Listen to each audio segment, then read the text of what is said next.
চাপ ছাড়া কিছুই সম্ভব না। দেখবেন সবাই চাপের মধ্যে থাকে। আচ্ছা। অফিসে কাজের চাপ, বাচ্চাদের পড়াশোনার চাপ, সংসারে চাপই চাপ, ভালোবাসায় মানসিক চাপ, ফেসবুকে উইকলি চ্যালেঞ্জের চাপ। আর এখন প্রকৃতিও নিম্নচাপের আশায় আছে। কখন নিম্নচাপ হবে, তারপর বৃষ্টি নামবে, তারপরে ঠান্ডা পড়বে।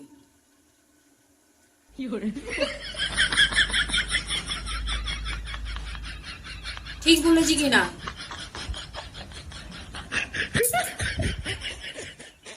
哎呦我的妈！